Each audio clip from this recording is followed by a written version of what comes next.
जो संभावित प्रोस्पेक्ट्स हैं आपके, जो आपके मिलने वाले लोग हैं, आपके खास मिलने वाले हैं, उनके खास मिलने वाले हैं, मतलब यहां पर रेफरल का भी इस्तेमाल करना होता है। रेफरल का मतलब क्या होता है कि मेरे मिलने वाले प्लस में उनके मिलने वाले जिनको मैं नहीं जानता हूं, लेकिन उनके मार्फत जब मैं वहां जाऊंगा तो वहां पर रिस्पॉन्स मुझे अच्छा मिलेगा, क्योंकि मैं किसी के रेफरल से गया हूं, मैं कोई अनजान व्यक्ति नहीं हूं, मैं यहां सेल्समैन बनने के लिए नहीं आया हूं, मैं यहां लीडर बनने के लिए आया हूं। तो लीडर का काम होता है रेफरल के पास जाना और रेफरल से रेफरल निकालना और धीमे धीमे अपनी टीम को बिल्ड कर लेना। आप सोचिए कि आप 2 घंटा दे रहे हैं, आपकी टीम में 10 लोग हो गए, उन्होंने भी 2-2 घंटा दिया, तो आपका 20 घंटा का काम स्टार्ट हो गया। इस तरीके से यहां टाइम मल्टीपल होता चला जाता है। तो इंपॉर्टेंट है लिस्ट बनाना। सबसे पहले हमने आपको बता दिया कि सबसे पहले कंपनी को चुनना इंपॉर्टेंट है।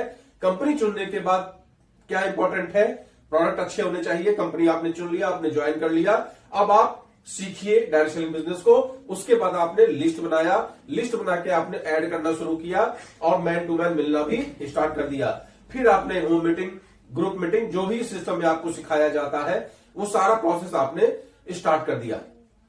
इस तरह से धीमे धीमे धीमे जब हम बढ़ते चले जाते हैं और ध्यान रखने वाली बात है कि जो छोटे छोटे हमारे स्टेप्स होते हैं, छोटी छोटी हमारी उपलब्धि होती है, उसका सेलिब्रेशन भी करिए, अपनी टीम में भी सेलिब्रेशन करिए, खुद भी सेलिब्रेशन करिए, मोटिवेशनल स्टोरी पढ़िए, अच्छे अच्छे वीडियोस देखिए। यूट्यूब पे बहुत अच्छे अच्छे वीडियोज हैं, रिच डैड पुअर डैड, लोक व्यवहार, ऐसी बहुत सारी किताबें हैं, उसको मंगवा के पढ़िए। तो उससे क्या होगा, आपके अंदर हमेशा इंस्पिरेशन बना रहेगा।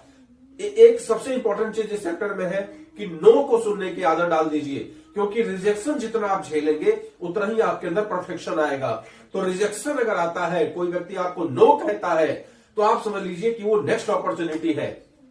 उससे हताश नहीं होना है, उससे निराश नहीं होना है, बल्कि अगले कदम को और मजबूती के साथ उठाना है। तो सबसे पहला इंपॉर्टेंट चीज, रिजेक्शन को झेलने की आदत डाल दीजिए। जितना ज्यादा आप नो सुनेंगे उतनी ही आपकी बड़ी उपलब्धि होने वाली है। और रेफरल का यूज करते हुए धीमे धीमे धीमे अपनी टीम को बिल्ड करते चले जाइए। अब 30 दिन का आपने प्रोसेस बनाया, 30 दिन में सारे काम को सबसे पहले आप सीखने पर लगा दीजिए, क्योंकि इस बिजनेस में सबसे इंपॉर्टेंट चीज है सीखना। तो ये हमने आपको छोटी जानकारी देने का प्रयास किया कि डायरेक्ट सेलिंग बिजनेस को अगर आप पार्ट टाइम में करना चाहते हैं तो किन किन स्टेप के द्वारा हम इसको कर सकते हैं। तो उसमें सबसे पहले हमने आपको बताने का प्रयास किया, इस बिजनेस में टाइम की फ्लेक्सिबिलिटी होती है, नंबर 1। नंबर 2, इसमें इन्वेस्टमेंट ना के बराबर होता है। जो भी